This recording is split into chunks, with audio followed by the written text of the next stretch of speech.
एक बार दुरूद पाक पढ़े, अल्लाहुम्मा सल्ली अला सय्यिदिना मौलाना मुहम्मदिन बारिक वसल्लम सलातो व सलामुन अलैका या रसूलुल्लाह सल्लल्लाहु तआला अलैहि वसल्लम। देखिए, नाते पाक पढ़ना हजरत हसन की सुन्नत है और नाते नबी सुनना हमारे सरकार की सुन्नत है। ठीक, तो अभी तक आप दीगर शोरा हजरात से नाते नबी सुन रहे थे और समाप्त कर रहे थे। अगर जीशान साहब कहिए तो मैं भी दो चार मुसरा सोच रहा हूँ गुनगुना दिया जाए कि मुझसे पूछो न दुनिया वालों, कि मुझसे पूछो न दुनिया वालों, कि मुझसे पूछो न दुनिया वालों, मैंने कागज पे क्या लिख दिया है। कि मुझसे पूछो न दुनिया वालों, कि मुझसे पूछो न समोगर वालों, मैंने कागज पे क्या लिख दिया है। कि मुझसे पूछो न दुनिया वालों, कि मैंने कागज पे क्या लिख दिया है। कि शहर तैयबा के मिट्टी को मैंने, कि शहर तैयबा के मिट्टी को मैंने हर मर्ज की दवा लिख दिया है, हर मर्ज की दवा लिख दिया है। और मरने के बाद जो मंजर पेश आता है, सुन ले क्या होता है। ऐ नकीरो न कुछ मुझसे पूछो, मैं गुलाम शहे अंबिया हूँ। कौन कहेगा? जो नबी का गुलाम होगा वही कहेगा। ऐ नकीरो न कुछ मुझसे पूछो, मैं गुलाम शहे अंबिया हूँ। कि मैंने मरने से पहले ये दिल पर, कि मैंने मरने से पहले ये दिल पर नाम सल्ले अला लिख दिया है, नाम सल्ले अला लिख दिया है। कि मुझसे पूछो न दुनिया वालों, मैंने कागज पे क्या लिख दिया है। और सुनिए कि जंग में एक तबासुम से अपने जुल्म को कर दिया पानी पानी। कि जंग में एक तबासुम से अपने जुल्म को कर दिया पानी पानी। कि इसलिए मौला से घर को मैंने, कि इसलिए बोलिए सुभान अल्लाह, कि इसलिए मौला से घर को मैंने फातहे कर बला लिख दिया है, फातहे कर बला लिख दिया है। कि मुझसे पूछो नए दुनिया वालों, मैंने कागज पे क्या लिख दिया है। आखिरी हर आदमी कहीं ना कहीं मुसीबतों में परेशानियों में गिरफ्तार है। सुनिए सार क्या कहता है। मुश्किल घर में आती नहीं है, नजर मुझसे अब वो मिलाती नहीं है। कि मुश्किल घर में आती नहीं है, नजर मुझसे अब वो मिलाती नहीं है। इसलिए अपने घर की गली में नाम मुश्किल खुशा लिख दिया हूँ। आइए मैं ले चलूं आपको, है मेरे मिल्लत के नौजवानों, अब तो शाम से बैठ करके अब तक नाते नबी सुन रहे हैं, अल्लाह उसके रसूल का जिक्र अस्कार सुन रहे हैं, मगर आज इस महफिल को सजाया व बसाया गया है, रजाया गया है, इसलिए कि एक बाप ने अपने बेटी के शादी के मौके पर अल्लाह उसके रसूल के इस महफिल को सजा करके, इस महफिल को रचा करके दुनिया को एक पैगाम दे दिया। अल्लाह तबारक व तआला अगर किसी इंसान को औलाद से नवाजता है, अगर अल्लाह तबारक व तआला उसे बेटा जैसे नेमतों से नवाजता है तो उसका दिल गदगदा जाता है, वह इंसान खुश हो जाता है। मगर जब अल्लाह किसी इंसान को बेटी जैसी नेमतों से नवाजता है तो इंसान का दिल जो है दुखी हो जाता है। मगर उस बाप की किस्मत पे कुर्बान जाओ जिसने बेटी पा करके भी उस शादी खाना आबादी को आबाद करके इस आलीशान महफिल को रचा करके जमाने को एक पैगाम दे दिया। अल्लाह ने मुझे अपने नेमतों से माला माल फरमाया, या बेटी के शकल में हो या बेटा के शकल में हो, रब की नेमत है उसका शुक्र। मगर आज हमारा हाल यह है जहां अल्लाह उसके रसूल की महफिल को सजाया जाता है उस जगह से लोग भागना शुरू करते हैं। इसकी वजह है, आइए मैं आपको बताता चलूं, एक मर्तबा का वाकया है। एक इंसान सवाल करता है एक अल्लाह के वली से कि आप मुझे ये बता दीजिए कि जब कोई बंदाए मोमिन अल्लाह उसके रसूल की महफिल में जब बैठता है तो इंसान जो है उसको नींद का गलबा उसके ऊपर आना शुरू हो जाता है, वो इंसान जो है कहीं ना कहीं भागने की कोशिश में रहता है। मगर जब वही बंदा वो मोमिन ऐसे प्रोग्राम में होता है जहां पर नंगे नाच नचाए जाते हैं, ऐसे मकाम पे होता है कि जहां पे लोगों को शैतान की नजर आ रही हो, ऐसे मकाम पर हो जहां पर लड़कियों को नचाया जाए और इंसान मुजरा देखता हो, उस मकाम पे इंसान को तो कोई फर्क नहीं पड़ता, वो पूरी रात जागता है फिर भी कोई फर्क नहीं पड़ता। तो अल्लाह के वली क्या जवाब देते हैं, सुनो मेरे मिल्लत के नौजवानों, अल्लाह के वली इरशाद फरमाते हैं, ऐ सुनो सवाल करने वाले, अगर तुमने मुझसे सवाल किया है तो इसका जवाब लेते जाओ। इसका जवाब यह है कि जब बंदाए मोमिन अल्लाह उसके रसूल के महफिल में होता है, जब अल्लाह उसके रसूल के जिक्र को सुनता है तो उसके कल्ब को, उसके दिल को, उसके दिमाग को सुकून मिलता है और उसके ऊपर नींद का गलबा जो है हाजिर होने लगता है। जब वही बंदा है मोमिन अगर जब दिल को आराम मिलता है, जब दिल को सुकून मिलता है, दिल को चैन मिलता है तो इंसान अच्छी नींद सोता है। मगर जब वही बंदा है मोमिन, जिसान साहब जुमला देखिए, अल्लाह के वली क्या कहते हैं कि जब वही बंदा है मोमिन उस मकाम पे होता है जहाँ गाना बजाना किया जाए और नंगा नाच नचाया जाए तो उस वक्त वो शैतान हाजिर होता है और सोचता है कि जो इंसान इधर से नेकी लेकर के आया है उसका दुगुना यहाँ से गुनाह लेकर के जाए।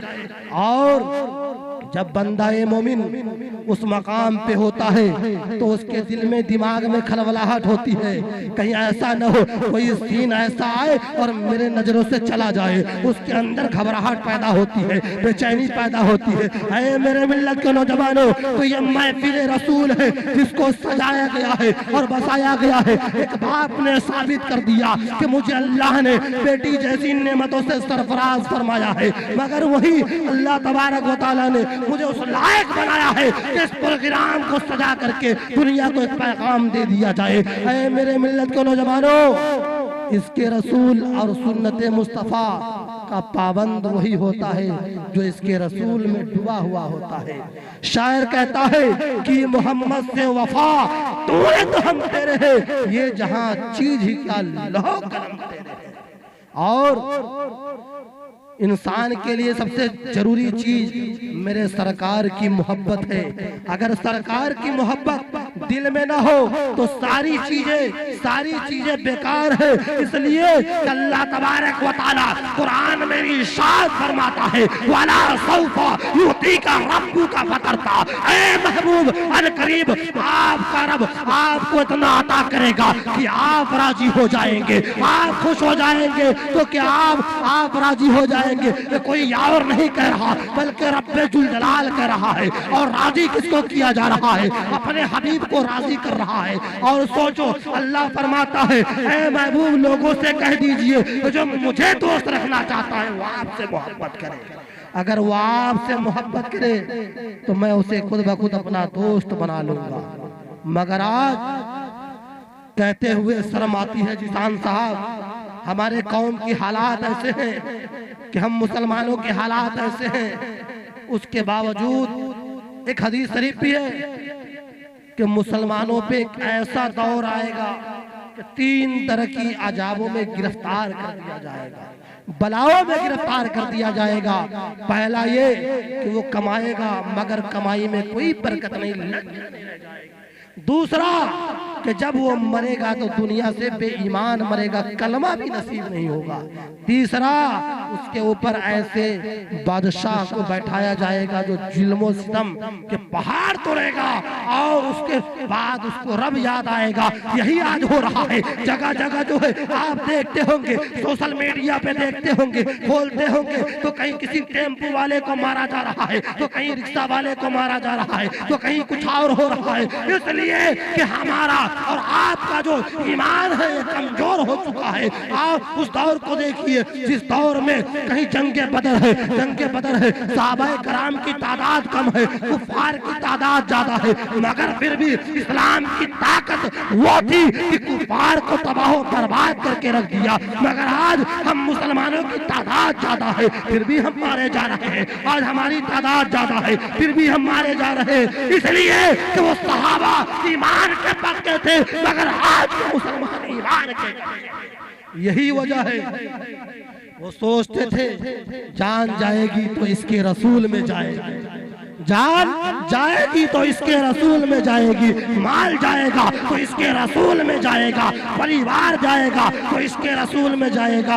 मगर मैंने कल भी मदनगर की सरजमीन पे देखा एक इदारा, इसकी नोटिस दी गई 19 तारीख को, मगर 6 तारीख को मुसलमानों की आबादी में वो मदरसा आबाद है, उसके बावजूद साहब के सामने शहीद कर दिया गया। मगर किसी मुसलमान के अंदर ताकत और कुव्वत नहीं था तो उससे वो सवाल कर सके, उससे वो पूछ सके, इसलिए कि हमारा ईमान कमजोर हो चुका है, हमारे अंदर से ईमानी जज्बात निकल चुके हैं, हमारे अंदर से इश्क और मोहब्बत का चिराग जो है वो बुझ चुका है। अगर हमारे अंदर जज्बा होता, ईमान जिंदा होता तो हम सवाल करते कि आपने इस काम को अंजाम दिया है। तो देखिए, मैं कहने का मकसद ये है कि मदरसा और मस्जिद सिर्फ एक टारगेट है, मदरसा और मस्जिद सिर्फ बहाना है, मगर इसके आड़ में कहीं ना कहीं मुसलमान है।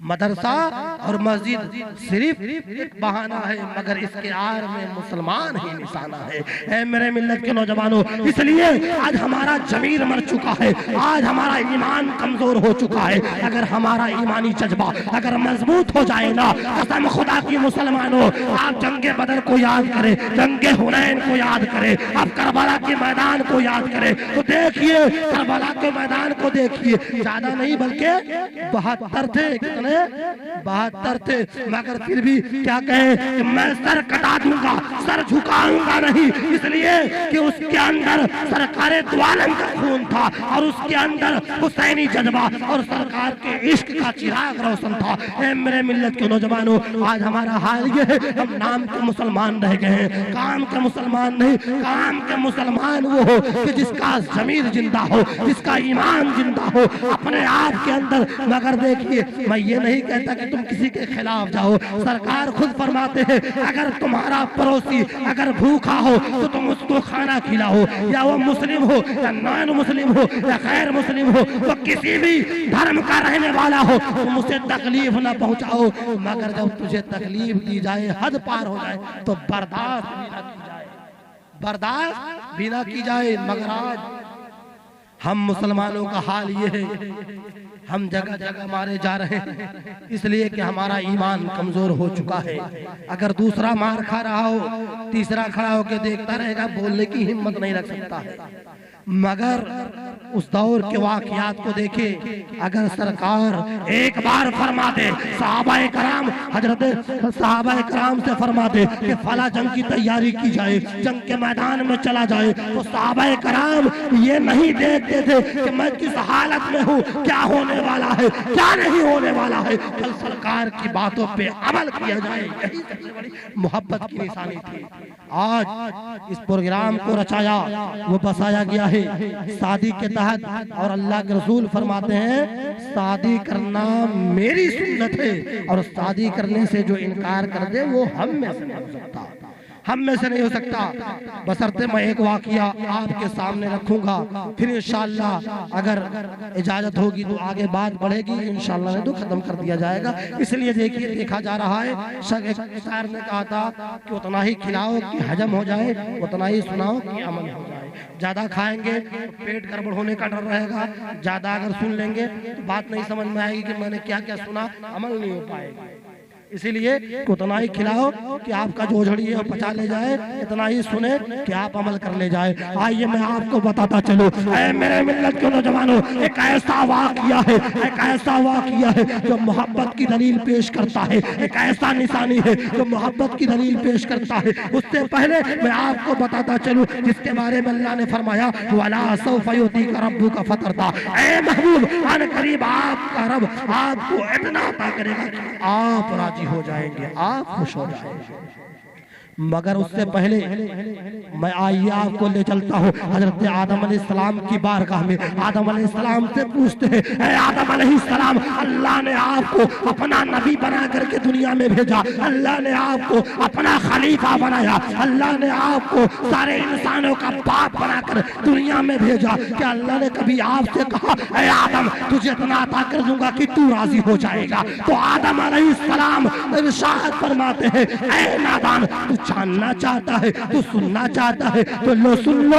तो मैं अल्लाह तबारक व तआला ने मुझे पैदा किया, मैं अल्लाह की जन्नत में रहा, खाता भी अल्लाह की जन्नत से रहा, पीता भी अल्लाह की जन्नत में रहा। उसके बाद अल्लाह ने मुझे कुछ गलतियों की वजह से रूए जमीन पे उतार दिया। रूए जमीन पे जब मैं आया तो दर बदर भटकता रहा, रब की बारगाह में रोता रहा, रब की बारगाह में सजदा करता रहा, रब की बारगाह में अपनी गुनाहों से, अपनी खताओं से माफी तलब करता रहा। मगर मेरा रब मुझे उस वक्त तक के माफ ना फरमाया जब तक कि मैंने सरकार का वसीला ढूंढ न लिया। ऐ मेरे मिल्लत के नौजवानों, आदम अलैहिस्सलाम देखिए रब की बारगाह में अर्ज करते हैं इस वाकयात में, ऐ रब तबारक व तआला, मैं रब तबारक व तआला, मैं तेरा खलीफा हूँ, मैं तेरा नबी हूँ, तुम मेरी खताओं को माफ फरमा। मगर आदम अलैहिस्सलाम जो है इधर उधर दरबदर भटकते रहे। मगर रब तबारक व तआला जो है तब रब की बारगाह में आदम अलैहिस्सलाम अर्ज करते हैं, ऐ रब तबारक व तआला, तुझे तेरे रसूल का वास्ता, तुझे तेरे हबीब का वास्ता, तुम मेरी खताओं को माफ फरमा दो। इतना कहना था कि रब जलाल में आता है और इरशाद फरमाता है, ऐ आदम, मैंने अपने रसूल को, अपने हबीब को पैदा नहीं किया, तू उसके बारे में जानता कैसे है? उसके राज को मैंने राज रखा, तू पहचानता कैसे है? इतना कहना है। आदम अलैहिस्सलाम जो है अर्ज करते हैं, रब तबारक व तआला, जब तुम मुझे पैदा कर रहा था मैंने अपने सर को उठाया तो मैंने अर्श आज़म के पाए पे देखा कि हर पाए पे लिखा था ला इलाहा इल्लल्लाह मुहम्मद, और मैं समझ गया कि अल्लाह तबारक व तआला का नाम ला इलाहा इल्लल्लाह है।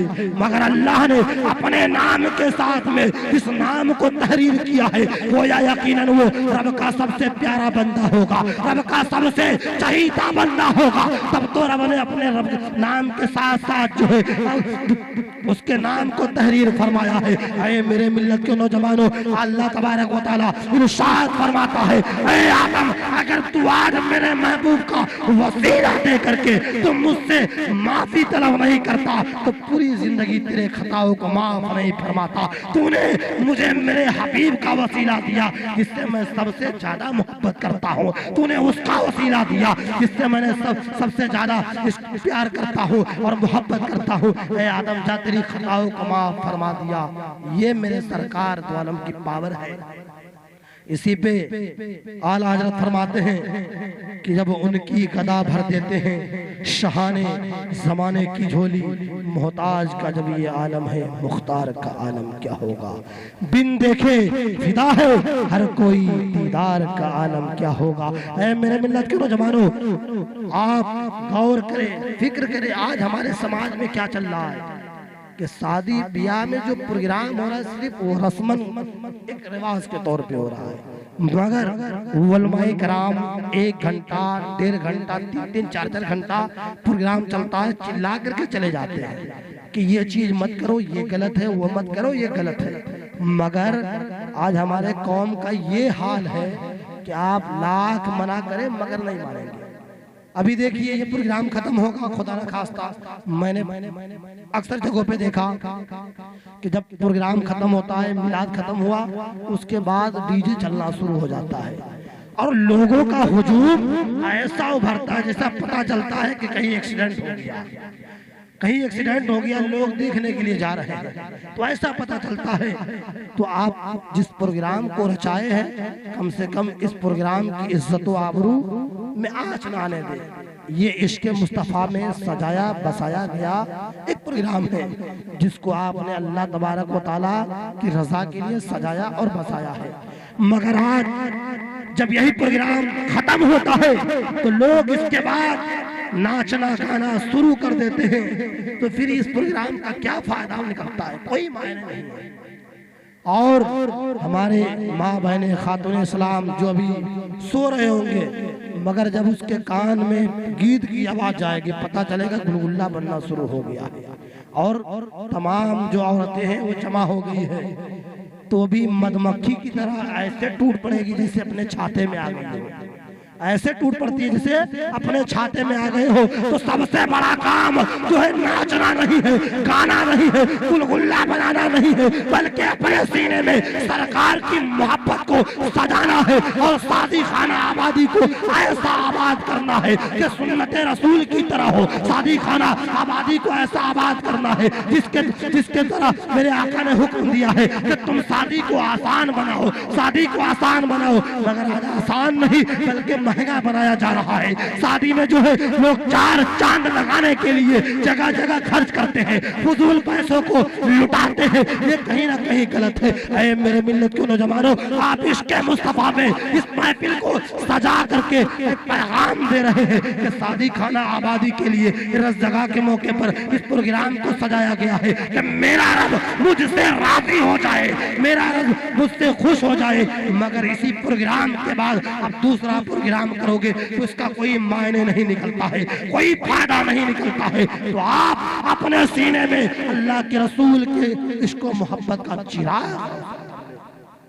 और अपने सीने को सरकार का मदीना बना ले। इसलिए कि शादी करना सरकार की सुन्नत है और उस पे अमल करना हम मुसलमानों का काम है ना।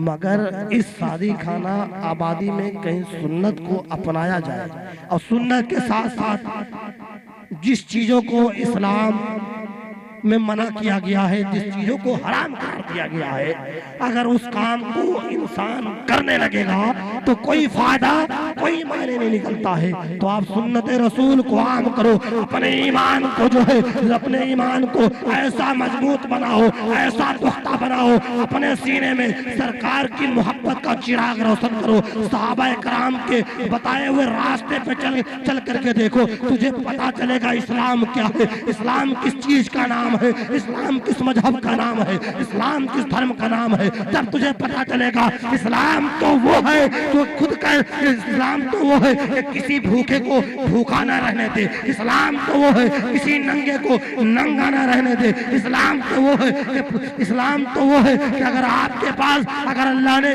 बेशुमार दौलतों से नवाजा है तो इस्लाम वो है कि हुक्म देता है कि तुम अपने साथ साथ उसका भी ख्याल रखो किस किस चीज की जरूरत है। मगर आज हम खुद ब खुद अपने ईमान को कमजोर करके रखे हैं, खुद ब खुद कहीं ना कहीं हम मुसलमान अपने ईमान को कमजोर कर चुके हैं।